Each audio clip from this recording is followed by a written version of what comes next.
Hello everyone, this is professor M H आज के इस वीडियो में we will discuss lecture number 3 TY B Com. Subject is financial accounting, semester 6, April 2024 university paper solution, जिसके अंदर पूछा गया था क्वेश्चन 10 मार्क के लिए Asalanka company liquidator final statement of account. तो ऑलरेडी लिक्विडेशन चैप्टर जो है उसके जो बेसिक थेरेटिकल जो वीडियोज़ हैं, फॉर्मेट एक्सप्लेनेशन है, overriding commission, overriding preferential payment क्या होता है, प्रेफरेंशियल पेमेंट क्या होता है, वो सब का सब वीडियो ऑलरेडी प्लेलिस्ट के अंदर है और प्लेलिस्ट का लिंक जो है वो डिस्क्रिप्शन में है। यहाँ हम लोग सिर्फ देख रहे हैं कि जो यूनिवर्सिटी में जो क्वेश्चन आए हैं उनका सोल्यूशन हम लोग यहाँ पे देख रहे हैं और ट्राई कर रहे हैं पूरा रिविजन करने का। तो let's start with the question and then will start with the solution part और ट्राई करेंगे पूरा रिवाइज करने का। क्वेश्चन दिया है कुछ इस तरीके से, following data is furnished bye Asalanka and company which goes into voluntary liquidation on 1 जनवरी 2024। ये डेट याद रखना बहुत ज़रूरी है। लिक्विडेशन के लिए कब गई? 1 जनवरी को गई। You are required to prepare the liquidator final statement of account. Statement बनाना है। डेटा दिया एसेट रियलाइज्ड, प्रेफरेंशियल क्रेडिटर इतना है, अनसिक्योर्ड इतना है, प्रेफरेंशियल कैपिटल इतना है, इक्विटी शेयर 2 दिया है, लिक्विडेटर रेम्यूनरेशन ये दिया है। यहाँ पे ये बड़ा क्वेश्चन ये 10 मार्क के लिए है, बैलेंस शीट दिया नहीं है, डायरेक्टली आपको कुछ एडजस्टमेंट दिए 6-7 और डायरेक्टली आपको लिक्विडेटर फाइनल स्टेटमेंट बनाना है। तो जैसे ही आपको लिक्विडेशन का क्वेश्चन आएगा, चाहे वो लोग बैलेंस शीट दे या ना दे, आपको क्या करना है, उसका फॉर्मेट बना लेना है। तो हम लोग देखो यहाँ पे देखने वाले हैं फॉर्मेट। सबसे पहले क्या करना है, ऊपर अपने को पार्टी का नाम लिख लेना है। तो यहाँ पे असलांका कंपनी है, तो यहाँ पे मैं कर देता हूँ असलांका कंपनी, ठीक है। उसी के नीचे हम लोग क्या लिखेंगे, यहाँ पे आपका लिखेंगे असलांका कंपनी, नीचे आप लिखोगे liquidator final statement of account, ये रहा। फिर यहाँ पे आप लिखोगे 2 part, particular amount, particular amount. ये वाला पर्टिकुलर रिसिप्ट होता है, ये वाला पर्टिकुलर आपका पेमेंट होता है। ये पूरा का पूरा पेज पे आपको ड्रॉ कर लेना है। यहाँ पे मैं आपको स्क्रीन पे बता रहा हूँ, लेकिन आपको पूरा का पूरा पेज पे ड्रॉ कर लेना है, ज़रा भी स्पेस नहीं छोड़ना है। पूरा रिसिप्ट लेफ़्ट साइड में, पूरा पेमेंट राइट साइड पे। अब क्या करना है, हम लोग इसके अंदर अब एंट्री फिल करेंगे। एंट्री फिल करने के लिए रिसिप्ट साइड में आपको पहला याद रखना है asset realise, sale of asset बोलते हैं जिसको, और कम से कम 8 से 10 लाइन छोड़नी है। फिर उसके बाद वापस से आपको एसेट रियलाइज लिखना है और जो रहेगा सिक्योर्ड, मतलब ऐसा कोई एसेट जिसका किसी के साथ अफेयर चलता हो। अफेयर वर्ड इसलिए यूज़ कर रहे हैं क्योंकि लिक्विडेशन होता है तो एक स्टेटमेंट ऑफ अफेयर भी बनाना पड़ता है, ठीक है। It is like a liquidator final statement of account ही होता है, लेकिन वो वर्टिकल फॉर्म में बनता है, सेम ऐसे ही रहता है। तो ये वाला एसेट रियलाइज जो एसेट बेच रहे हो, और जो एसेट रियलाइज जो गिरवी रखे थे किसी के साथ अफेयर चल रहा है। अफेयर का मतलब कोई एसेट आपने गिरवी रख के लोन लिया, उस एसेट का रियलाइजेशन अगर आप करोगे, सेल करोगे, तो यहाँ लिखना है, ठीक है। तो यहाँ पे 2 आता है, यहाँ पे 8 से 10 लाइन छोड़नी है, यहाँ पे 3 से 4 लाइन चलेगा, और उसके बाद कुछ चीज़ें आती हैं 2-3, ये बहुत रेयर है, आई तो आई नहीं तो नहीं आती। Calls from partly paid share, call from contributories, receive from trading account, ठीक है। अब बोलेंगे सर ये क्या है, ये ऑलरेडी मैंने फॉर्मेट एक्सप्लेनेशन का वीडियो डाला था, उसके अंदर प्रॉपरली एक्सप्लेन कर दिया था। यहाँ पे मैं आपको ओरली बता देता हूँ कि कुछ कंपनी में पार्टली पेड शेयर्स होंगे तो उनको कॉल करके पैसा मंगाते हैं, तो वो पैसा हम लोग यहाँ पे लिखते हैं। नहीं तो हम लोग उनसे बोलते हैं यार पार्टली पेड नहीं है तो कुछ पैसा कंट्रीब्यूट कर दो क्योंकि भाई कम पड़ रहा है, तो उसको कॉल फ्रॉम कॉन्ट्रीब्यूटरीज बोलते हैं। रिसिप्ट फ्रॉम ट्रेडिंग, हो सकता है आप जो बिज़नेस बंद कर रहे हो, तो ये जो लिक्विडेटर होता है ना, तो कंपनी का कुछ माल पड़ा रहता है। आपने सुना भी होगा, देखो क्लियरेंस सेल होता है, भाई दुकान बंद हो रही है, लेके जाओ, स्टॉक क्लियरेंस सेल। तो उस टाइम पे जो भी प्रॉफिट होता है, जो भी रिसिप्ट होती है, वो रिसिप्ट फ्रॉम ट्रेडिंग अकाउंट इधर लिखते हैं। समझ में आया? तो पूरा फॉर्मेट समझ में आ गया आपको। तो यहाँ पे सिर्फ इतना ही लिखना है, इसमें कोई 1-1, 2-2 लाइन भी छोड़ेंगे चलेगा, लेकिन इसमें 8 से 10 लाइन छोड़ना ज़रूरी है एसेट रियलाइज में। फिर ये सिक्योर्ड वाले में 3 से 4 लाइन छोड़ देना है आपको, ठीक है। और फिर ये इसके नीचे लाइन छोड़ेंगे चलेगा, नहीं छोड़ेंगे तो भी चल जाएगा। ये तो रिसिप्ट साइड हो गया, ये फॉर्मेट ऐसे ही बना लेना है। अब आते हैं पेमेंट साइड पे। पेमेंट साइड पे आएंगे तो पेमेंट साइड में आपको जो याद रखना है ना, वो कुछ इस तरीके से याद रखना है। लाइफ के 3 L, LLL, DCP एलान मस्क, तो E करके है DCPE, ये याद रखना है। LLL, LLL, लाइफ के 3 L, DCPE मतलब 7 नाम आएंगे। फिक्स फॉर्मेट है। पहला जो आएगा लीगल चार्जेस, 3 लाइन छोड़ देने का, मैंने यहाँ पे नहीं छोड़ा है, लेकिन आप लोग हर किसी के नीचे 3 से 4 लाइन छोड़ना है कि पूरे पेज पे आ जाए। फिर आपको लिक्विडेटर रेम्यूनरेशन, सेकेंड एल। फिर थर्ड जो आएगा वो आएगा लिक्विडेशन एक्सपेंसेस। ये देखो ये 3 एल आ गए, ठीक है। तो मैं इसको येलो से हाईलाइट कर देता हूँ तो आपको ये थोड़ा अच्छा भी दिखेगा। ये देखो येलो से कर दिया। फिर यहाँ पे ये वाला और ये, तो ये लाइफ के 3 एल, लीगल चार्ज है, लिक्विडेटर रेम्यूनरेशन, लिक्विडेशन एक्सपेंसेस। और लॉजिक भी देखो ना, सही है ना। लिक्विडेटर मतलब कंपनी बंद हो रही है, तो कंपनी बंद होगी तो जो लिक्विडेटर है, जो कंपनी बंद करवा रहा है, कंपनी खुद नहीं करती, किसी को अपॉइंट करती है बंद करने के लिए, तो वो जो लिक्विडेटर होता है, जो बंद करता है, उसको लिक्विडेटर बोलते हैं। तो वो पेमेंट क्या करेगा, गवर्नमेंट ने क्या बोला, पहले लीगल चार्जेस, कोई लीगल चार्जेस है कंपनी पे, पहले वो पे करो। फिर अपना रेम्यूनरेशन ले ले भाई, तू क्या फ्री में थोड़ी काम करेगा लिक्विडेटर, तो उसका रेम्यूनरेशन। फिर लिक्विडेशन का जो भी छोटा मोटा खर्चा आएगा वो पे करने का। उसके बाद आने का एक्चुअल पे डीसीपी पे। डीसीपी का मतलब होता है, पहला होता है डिबेंचर टू डिबेंचर होल्डर, ई का क्रेडिटर्स, फिर DCP, P for preference shares, तो देखो प्रेफरेंस शेयर होल्डर, और लास्ट में इक्विटी शेयर होल्डर। समझ में आया। तो ये आपको याद रखने हैं। ये देखो मैं एक स्क्रीन पे कर देता हूँ तो ये आपको पूरा विजिबल रहेगा।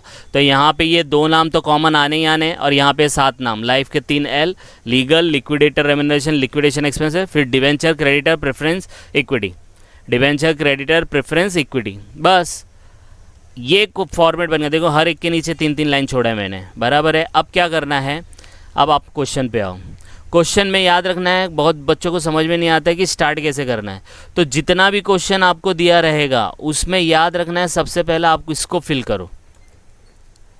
जो भी आइटम दिया रहेगा पहले इसको फिल करना। इसको फिल करते तो अपने को पैसा मिलता है, पैसा मिलेगा तभी तो पेमेंट करेंगे ना। आप बताओ मुझे, लॉजिक बताओ, पेमेंट कब करोगे आप? पेमेंट तभी कर पाओगे जब आपके पास रिसिप्ट होगी। तो पहले ये वाला कंप्लीट करो, यहाँ से पैसा आ जाएगा, फिर पेमेंट स्टार्ट करना। तो अब हम लोग पढ़ते और देखते कि इधर क्या आएगा। पहला दिया देखो एसेट रियलाइज्ड, तो एसेट रियलाइज यहाँ पे 2 है, एक सेल ऑफ एसेट, ये तो किसके आगे लिखने का, अगर सिक्योर्ड रहता तो बोलता, तो सेल ऑफ एसेट के आगे लिख देने का। कितना है, 20 लाख। ये देखो ये रहा, तो पहला पॉइंट हो गया, बराबर है। समझ में आई बात। नेक्स्ट दिया प्रेफरेंशियल क्रेडिटर, तो देखो ये पेमेंट प्रेफरेंशियल क्रेडिटर, क्रेडिटर के अंदर 2 पार्ट होता है, एक प्रेफरेंशियल और एक अनसिक्योर्ड होता है। तो ये तो बहुत दूर आ गए हम लोग। पहले तो यही पार्ट कंप्लीट होगा, फिर ये होगा, फिर ये होगा, फिर ये होगा, फिर ये होगा, ये होगा। सीक्वेंस याद रखने का, सीक्वेंस चेंज नहीं करना। सीक्वेंस चेंज होगा तो गलत हो जाएगा आंसर। तो इसको होल्ड पे डालेंगे। फिर अनसिक्योर्ड है, इसको भी होल्ड पे डालेंगे। फिर प्रेफरेंस शेयर कैपिटल है, मतलब डायरेक्टली इधर आ गए, मतलब यहाँ से डायरेक्टली इधर आ गए, तो इसको भी होल्ड पे डालेंगे। फिर डायरेक्टली इक्विटी शेयर्स पे आ गए, देखो इधर पे डालेंगे। और फिर क्या आता है, लिक्विडेटर रेम्यूनरेशन 22,000। तो लिक्विडेटर रेम्यूनरेशन तो ऊपर था, ये रहा 22। इसका मतलब आपका जो यहाँ पे एसेट रियलाइज का सेक्शन पार्ट है, जहाँ पे रिसिप्ट जो आने वाली है वो किधर है, सिर्फ 20 लाख है। तो 20 लाख ही आपका यहाँ पे आंसर आएगा। यहाँ पे चेंज होगा क्योंकि कॉल फ्रॉम कॉन्ट्रीब्यूटरीज आएगा यहाँ पे, लेकिन एज ऑफ ना हमारे पास जो पूरा क्वेश्चन हम लोग ने देख लिया, इस सेक्शन में आने वाला सिर्फ ये 20 लाख है। तो मतलब अपने पास 20 लाख रुपये हो गए। अब 20 लाख से आप पेमेंट करेंगे, कितने पेमेंट करेंगे, 7। पहला कौन सा पेमेंट करेंगे, लीगल चार्जेस करेंगे। लीगल चार्जेस का तो नाम ही नहीं आया, तो 0 है ना, पूरे में लीगल चार्जेस है ही नहीं। सेकंड क्या है, लिक्विडेटर रेम्यूनरेशन है, उधर पे 22,000 आया था, ये देखो ये हो गया, मतलब ये आपने कर लिया, ये भी कर लिया। फिर नेक्स्ट क्या, लिक्विडेशन एक्सपेंसेस, ऐसा कुछ आया ही नहीं है, क्वेश्चन में देख लो कुछ भी नहीं दिया ऐसा, तो छोड़ दो। फिर डिबेंचर होल्डर, इसके बारे में कुछ नहीं दिया है तो 0 कर दो, ठीक है, समझ में आई बात। फिर ऊपर चलते, अब आते क्रेडिटर। तो क्या 20 लाख में से सिर्फ 22,000 ही पे किया है ना। तो देखो यहाँ पे मैंने अपने रेफरेंस के लिए, आप है ना इसको नहीं भी करेंगे तो चलेगा, लेकिन मैंने अपने रेफरेंस के लिए किया। 20 लाख था ये, यहाँ पे मतलब अमाउंट चेंज होगा क्योंकि यहाँ पे कॉल फ्रॉम कॉन्ट्रीब्यूटरीज है। लेकिन आप लोग क्या करने का, 20 लाख है, 22,000 पे किया, अब कितना बचा, तो 19,78,000 बचा, है ना। अब ये पे किया, क्रेडिटर पे आते, तो क्रेडिटर कितना है, 1,90,000 और 10 लाख है। क्या आप 20 लाख में 22,000 पे करने के बाद क्या प्रेफरेंशियल क्रेडिटर 1,90,000 और अनसिक्योर्ड क्रेडिटर 10 लाख को पेमेंट कर सकते हो? यस कर सकते हैं, क्योंकि हमारे पास 19,78,000 रुपीज़ है। तो आप क्या करोगे, यहाँ पे लिख दोगे 1,90,000 और यहाँ लिख दोगे 10 लाख।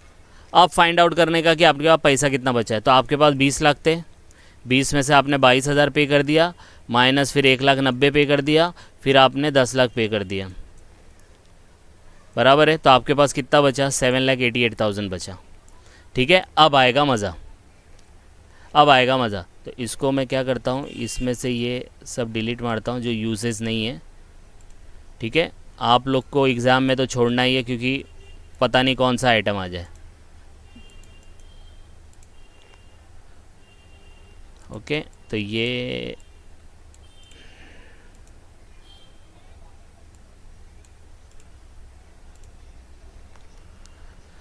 ओके, ये क्वेश्चन है, थोड़ा विजिबल रहेगा आपको। तो 7,88,000 बचा अपने पास, है ना? इतना समझ में आया आपको? यस और नो? अब देखो क्या करना है।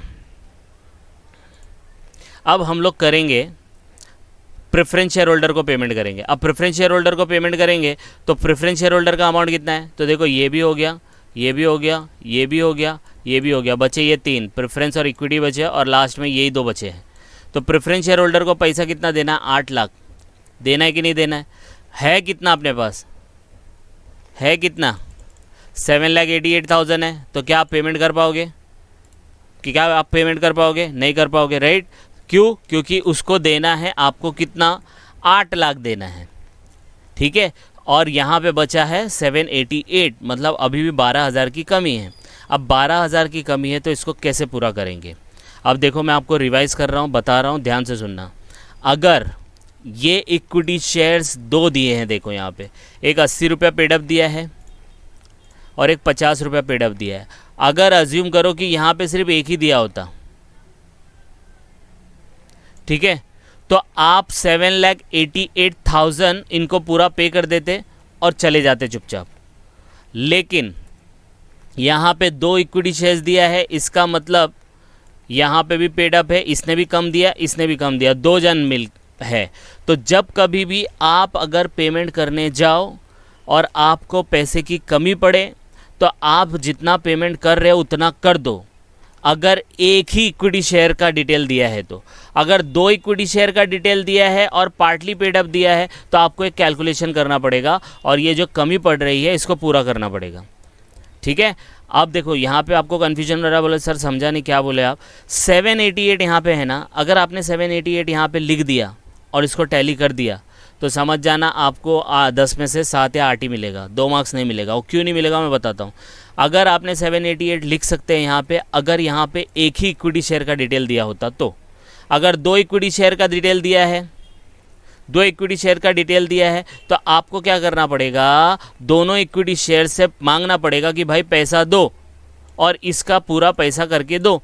लेकिन ये दोनों झगड़ा करेंगे, बोलेगा मैं क्यों दूँ, ये बोलेगा मैं क्यों दूँ, क्योंकि दोनों अलग है, एक ने 80 रुपये पे किया, एक ने 50 पे किया। तो जब कभी भी अगर एक ही इक्विटी शेयर है, अगर एक ही इक्विटी शेयर है तो आप 788 लिख के छोड़ देना। और ये फुल्ली पेड अप होगा तभी। अगर पार्टली पेड अप है, जैसे 20 रुपये अभी भी पे नहीं किया है, तो 20 रुपये से पहले उनका 12,000 रुपये मंगाओ, 12,000 करके इसको 8 लाख दे दो और इसको कंप्लीट कर देना।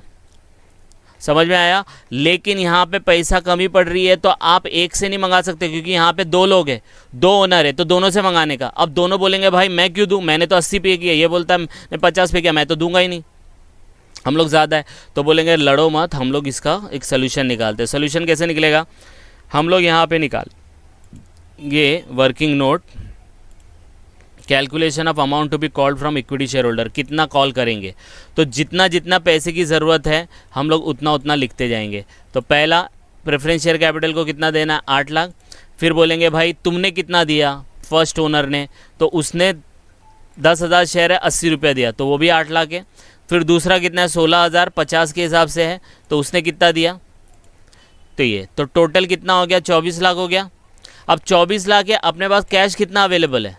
7,88,000 है। देखो ऐसे ही करने का, हर कैलकुलेशन ऐसे ही करने का जब आपके पास पैसे की कमी है और ये वाले 2 है और ये पार्टली पेड अप है। अगर फुल्ली पेड अप होता, एग्जाम्पल के तौर पे ये 80 नहीं दिया होता, ये एक 16,000 का भी डिटेल नहीं दिया होता और ये 80 भी नहीं दिया होता और ये इतना, तो सीधा 7,88,000 यहाँ पे लिखते और क्लोज कर देते। ठीक है, वो एकदम एडवांस हो जाता है, इतना नहीं आएगा, लेकिन तो भी मैंने आपको बता दिया है। फिर यहाँ पे हम लोग लिखेंगे कितना डिफिशिएंसी आ रही है, डिफिशिएंसी मतलब कमी, मतलब अगर इस वाले अमाउंट को पूरा 8 लाख दें और बाकी लोग का भी पैसा हम लोग ने ऐड करके देखा तो अभी भी 16,12,000 की कमी पड़ रही है। तो 16,12,000 की कमी कौन कमी कंप्लीट करेगा? तो जिस कंपनी के ओनर है वो कंप्लीट करेंगे। तो ओनर सिर्फ ये होते हैं इक्विटी शेयर। तो इक्विटी शेयर 2 जन है, एक 10,000 वाले, एक 16,000 वाले, तो दोनों को मिला के कितना होगा? दोनों को मिला के 26,000। तो ये लोग होंगे 26,000 लोग, 10 + 16, ये मिल के 16,12,000 की डिफिशियंसी को कंप्लीट करेंगे। तो इसको क्या करने का? डिवाइड करने का। तो डिवाइड करेंगे आप तो आएगा डिफिशियंसी पर शेयर 62,000। ये मतलब एक जन को 62 रुपीज़ देना है। अब बोलेंगे सर ये कैलकुलेशन नहीं समझा। कैलकुलेशन इसलिए नहीं समझा, पहला हम लोग को जो प्रेफरेंस शेयर होल्डर को पैसा देना वो कमी पड़ रहा है तो उसका पूरा अमाउंट लिख लिया। फिर शेयर होल्डर आपस में लड़ रहे हैं, मैं नहीं दूंगा, मैं नहीं दूंगा, मैं नहीं दूंगा। तो हम लोग ने बोला एक काम कर, तूने कितना दिया? 8 लाख दिया, लिख दिया। तूने कितना दिया? 8 लाख, लिख दिया। 24 लाख है। अपने पास कैश कितना है? 7,88,000 माइनस कर, 16,12,000 अभी भी कम ही पड़ रहा है। तो अब ये 16,12,000 कौन देगा? प्रेफरेंस शेयर होल्डर नहीं, they are equity share holder और आर द एक्चुअल ओनर, तो वो मिलके देंगे। तो कितने लोग हैं ऐसे? तो 10 + 16 है, मतलब 26,000 शेयर होल्डर है। हम लोग सोच रहे कि एक शेयर होल्डर के पास एक शेयर है, तो 26,000 शेयर्स मिलके इसका पैसा देंगे। तो 26,000 से अगर मैंने इसको डिवाइड किया 16,12,000 को, एक शेयर के पीछे आ रहा है 62 रुपया, 62 रुपीज़। मतलब हर एक को 62 रुपीज़ देना है। तो सब खुश हो गए, ये वाला खुश हो गया, भाई मैंने तो 80 रुपया पे किया है तो मेरे को तो नहीं देना पड़ेगा, मेरे को तो लेना पड़ेगा तुम लोग से 18 रुपया। ये बोलेगा अच्छा हाँ 62 आ रहा है तो मेरे को 12 रुपया और देना पड़ेगा। तो देखो आगे का कैलकुलेशन कैसा होगा। आगे का कैलकुलेशन ये वाला है कि भाई जिसने 80 रुपया पे किया है वो बोलेगा भाई मैंने 80 दिया और 62 ही देना था, कंपनी बंद हो रही है, 62 ही आ रहा है सबके ऊपर डिफिशियंसी, तो मैंने तो 18 रुपया ज़्यादा दे दिया। तो लिक्विडेटर जो है, जो ये काम कर रहा है, वो क्या बोलेगा? I will return your money. कितना? 80 - 62 18। और कितने लोग हैं तुम लोग? ये 10,000 लोग हैं, तो 10,000 × 18 कितना हो गया? 1,80,000। तो 1,80,000 लिक्विडेटर इन शेयर होल्डर को पेमेंट करेगा। समझ में आया? फिर दूसरा वाला बोलता है कि यार हमारा बिल सॉर्ट आउट करो, तो उसका सॉर्ट आउट करेंगे। तो वो उसने तो 50 ही दिया था, तो liquidator will collect the amount. बोला भाई 62 चाहिए था एक से, आपने सिर्फ 50 ही दिया, तो 50 - 62 मतलब -12, तो 12 रुपया हम लोग को दो। तो liquidator will collect receive the amount 12 रुपया। और कितने लोग हैं? इन लोग 16,000 है, तो 16,000 × 12 1,92,000। तो कंपनी जब इनसे 1,92,000 कलेक्ट करेगी, कलेक्ट मतलब रिसिप्ट में लेगी, और 1,80,000 इसको पे करेगी, तो अल्टीमेटली प्रेफरेंस शेयर होल्डर का भी पैसा आ जाएगा। तो देखो कैसा, ये जो 1,80,000 है ये हम लोग लिखेंगे, पहले 1,92,000 लेंगे, तो 1,92,000 हम लोग यहाँ पे लिख देंगे, कॉल फ्रॉम कॉन्ट्रीब्यूटरीज 1,92,000, रिसिप्ट आ गया। तो टोटल अपने वहाँ पेमेंट कितना हो गया? 21,92,000। तो आप देखो ना अपने वहाँ बचत कितनी थी?